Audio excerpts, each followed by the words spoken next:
Okay, I'm back just very quickly. I forgot I said I was going to clarify the karma card that it came out.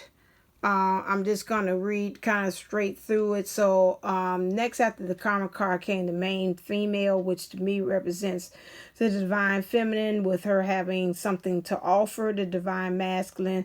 She has something to put on the table to him, which is beautiful, blossoming of beauty, a new outlook on seeing life, that she's very transparent. She has nothing to hide. We have here the privileged lady here. The privileged lady to me always represents in some ways which would be Icke, which would be the karmic. Feeling very privileged in the way of how she feels, the lifestyle that she wants to have and how she lives. Forgive me for the glare. That's the light. And this lifestyle, how she portrays herself to the outside. He has received a message about matters of the heart here. And so then he's pretty much feeling like he wants to communicate either by phone or either written message. He's really emotionally, he sees the divine feminine very hard at work. She's trying on new personas. She's cutting cords. She's really trying to create the fabric of her life. And she has like divine, she has enlightenment that is happening. He too is kind of having this well emotionally too.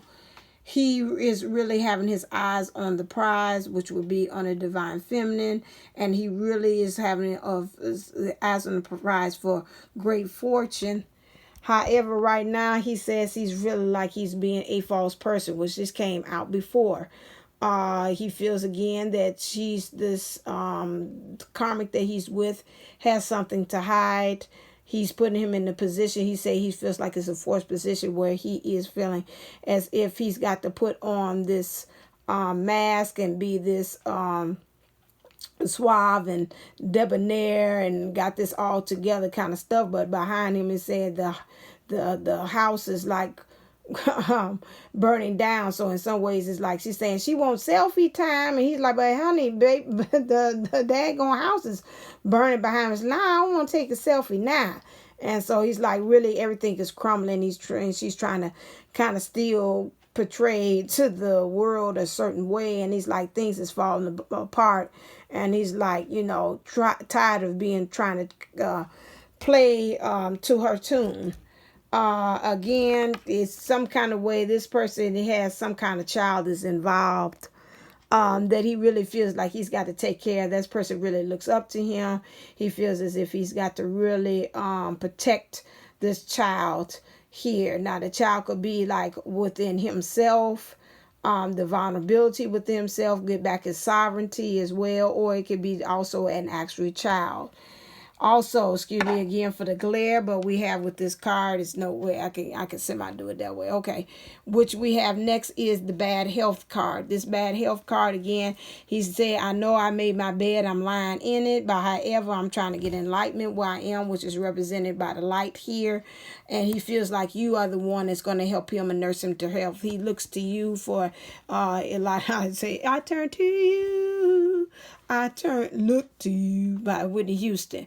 And so he looks to you in order to be his strength, to kind of give him healthy, give him advice on some things, give him his prescription, maybe give him his medicine on some things. Opening up a window, like a window of opportunity, another doorway out. Like sometimes they say, if it's not a doorway there, build your way out. So some kind of way you open up the windows to his heart, and you also giving him another way, just through that mere interaction for him to be able to find another way out than just the door.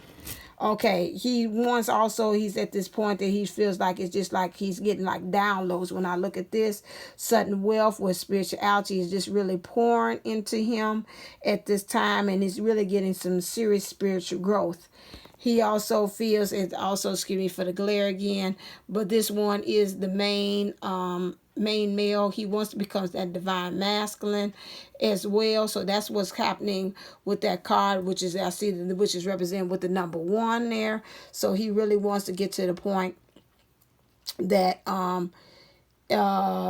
he's kind of being nostalgic too, because I see these pictures behind here like the way we were. Now I can say, scatter pictures of the times we left behind, whatever. So my thing is that he's being nostalgic. He really wants to leave those times behind him. It's like it's a picture's worth 1,000 words. You capture that moment, it's captured in time. That's it, not to be relived again. And still he's in a lot of darkness, which lets me know he's kind of depressed, because all of the cards that he has that has him in it, there's a form of darkness in it. Okay. He wants to work. I see at the end they have me pull this out spiritually. This is where he wants to end up at, which is marriage with the divine feminine, a serious commitment, standing there with her, and with this is really leading him into the path of where he is, which is the pathway onto his journey into enlightenment. Excuse me with that. Enlightenment. Transformation represented by that. Also trees, which is gaining a lot of knowledge, like tree of life. The path taking him also out into this enlightenment, like I can see the forest beyond the trees, really getting him out of this darkness, which will become into a pathway of light. So that here explains the karma card and what's going on behind the scenes with that. All right, until next time, stay enlightened, stay uplifted, stay ascended. Namaste, namago. Love you.